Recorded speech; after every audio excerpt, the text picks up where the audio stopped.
विमल बहुत परेशान था। उसे समझ में नहीं आ रहा था कि वो इस परिस्थिति से कैसे निपटे। वो अपनी माँ को बहुत चाहता था, किंतु उसकी पत्नी और उसके बच्चे माँ से दूर भागते थे, क्योंकि उसकी माँ की एक आंख नहीं थी, साथ ही उसकी कमर भी 90 अंश पर झुकी थी। वैसे यह अपना काम सब कुछ कर लेती है, किंतु फिर भी वो उसकी पत्नी और बच्चों के लिए हमेशा खटकती है। दादी, आप ऊपर के कमरे में जाओ, मेरे दोस्त आ रहे हैं, विमल के बेटे अखिल ने बड़ी बेरुखी से कहा। पर बेटा, मैं तो यहाँ से बहुत दूर बैठी हूँ, विमल की माँ ने बहुत प्यार से कहा। नहीं, आप उनके सामने मत रहो, वो मुझे चिढ़ाते हैं, अखिल ने जोर से डांटते हुए कहा। क्या हुआ अखिल, क्यों चिल्ला रहे हो? विमल की पत्नी कामनी ने किचन से आवाज लगाई। देखो ना माँ, ये दादी यहीं ड्राइंग रूम में बैठी हैं और मेरे दोस्त अब भी आ रहे हैं, अखिल ने शिकायत भरे लहजे में कहा। माँ जी, आप ऊपर चली जाओ, क्यों हम लोगों को लजवाती हो? कामनी ने बेटे का पक्ष लेते हुए कहा। बेचारी सरस्वती चुपचाप उठकर जीने के सहारे ऊपर जाने लगी। कमर झुकी होने के कारण उन्हें ऊपर चढ़ने में बहुत परेशानी हो रही थी, किंतु वो पूरी ताकत से ऊपर के एक अकेले कोने में जाकर बैठ गई। विमल बाजू के कमरे से सब सुन रहा था। उसे कष्ट हो रहा था कि उसकी माँ को अपमानित होना पड़ रहा है, किंतु वो असहाय था। अगर वो कुछ कहता तो पत्नी और बच्चे उसका विरोध करने लगते हैं।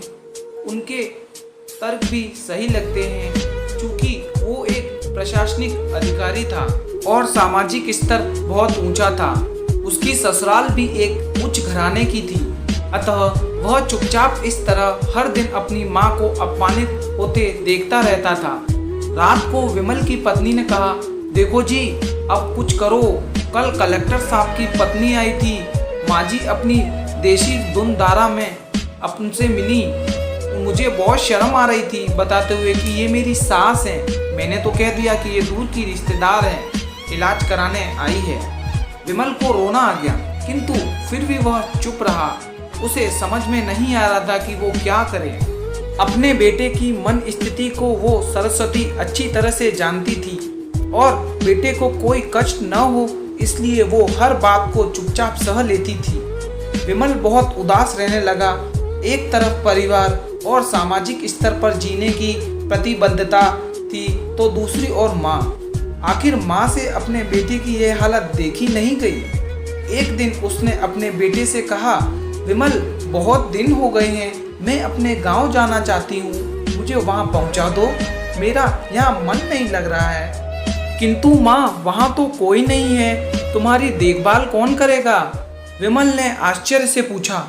अरे, सब गांव वाले तो हैं, और वो तुम्हारे मामा जी तो उसी गांव में रहते हैं, और फिर हम सारी व्यवस्थाएं कर आएंगे ना।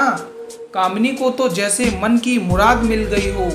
हाँ बेटा, बहू सही कह रही है, सरस्वती ने लंबी सांस लेते हुए कहा।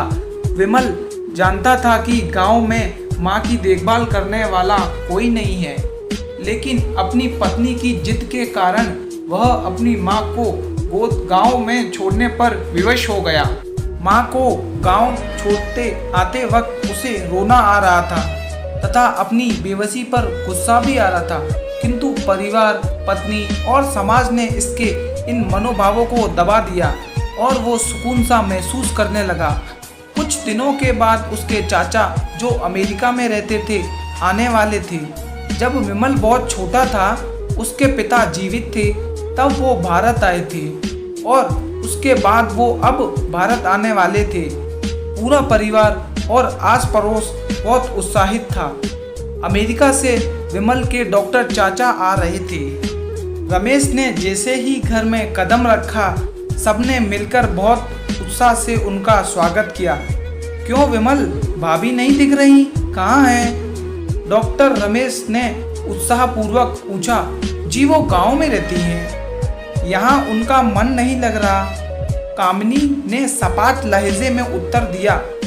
डॉक्टर रमेश ने विमल की ओर देखा तो विमल ने अपनी आंखें झुका ली। डॉक्टर रमेश सब समझ गए। बोले, कल हम भाभी से मिलने गांव चलेंगे सब लोग। दूसरे दिन सभी लोग गांव के घर में पहुंचे। देखा कि सरस्वती को बहुत तेज बुखार है और वो पलंग पर असहाय पड़ी हैं। डॉक्टर रमेश दौड़कर सरस्वती के पास आए, उनके पैर छूकर रोने लगे। सरस्वती की ये हालत उनकी कल्पना से परी थी।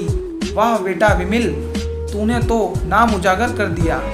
अपनी माँ की ये हालत देखकर तुझे तो शर्म भी नहीं आ रही होगी। डॉक्टर रमेश ने विमल को डांटते हुए कहा, नहीं देवर जी, विमल का कोई दोष नहीं है, मैं खुद गांव आई थी। सरस्वती ने अपने बेटे का बचाव किया। आप चुप रहो भाभी, मुझे सब पता चल गया है। क्यों बहू, तुम्हें अपनी सास की क्रूरता पसंद नहीं है? समाज में तुम्हें नीचा देखना पड़ता है ना? डॉक्टर रमेश ने कामिनी की ओर व्यंग से देखा। कामिनी निरुत्तर होकर विमल को देखने लगी। आज तुम जिस सामाजिक स्तर पर हो वो इन्हीं के संघर्ष की देन है। और बेटा विमल, तुम्हें शायद मालूम न हो कि बचपन में जब तुम 1 साल के थे तब छत से गिरने के कारण तुम्हारी एक आंख फूट गई थी और तुम्हारी रीढ़ की हड्डी में भी समस्या थी। तब तुम्हारी इस कुरूप माँ ने अपनी एक आंख और अपना बोन मैरो देकर तुम्हें इतना सुंदर स्वरूप दिया था। कामिनी बेटा, इतने सालों तक संघर्ष करके बेटे को प्रशासनिक अधिकारी बनाने वाली इस संघर्षशील औरत की तुम लोगों ने ये दशा कर दी। तुम्हें ईश्वर कभी माफ नहीं करेगा। डॉक्टर रमेश की आंखों से अश्रु जलधारा बह रही थी। अब भाभी, आप मेरे साथ अमेरिका जाएंगी, यहाँ इन स्वार्थी लोगों के बीच में नहीं रहोगी। डॉक्टर रमेश ने सरस्वती से कहा। विमल को काटो तो खून नहीं था। डॉक्टर रमेश जो उसके चाचा थे उन्होंने तो राज बताया। उसके बाद तो विमल को यही लग रहा था कि उससे ज़्यादा पापी इंसान इस दुनिया में कोई और है ही नहीं। वह दौड़ता गया और माँ सरस्वती के कदमों से लिपट गया। माँ, मेरा अपराध अक्षम्य है। मैं जानबूझकर चुप्पी साधे रहा, आपका अपमान करवाता रहा। अब सिर्फ आप ही उस घर में मेरे साथ रहेंगी और कोई नहीं। विमल ने आग्नेय दृष्टि से अपनी पत्नी और बच्चे को देखा।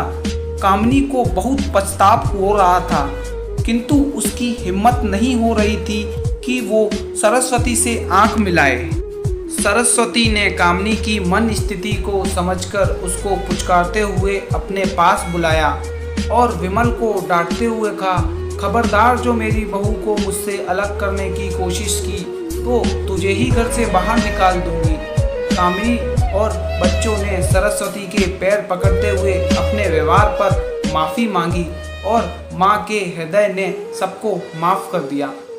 दोस्तों, अगर इस कहानी ने आपके दिल को छुआ है तो दोस्तों मेरे चैनल को कर लें सब्सक्राइब और बेल आइकन दबा दें ताकि ऐसे ही आने वाले वीडियो का नोटिफिकेशन आप तक पहुंचता रहे।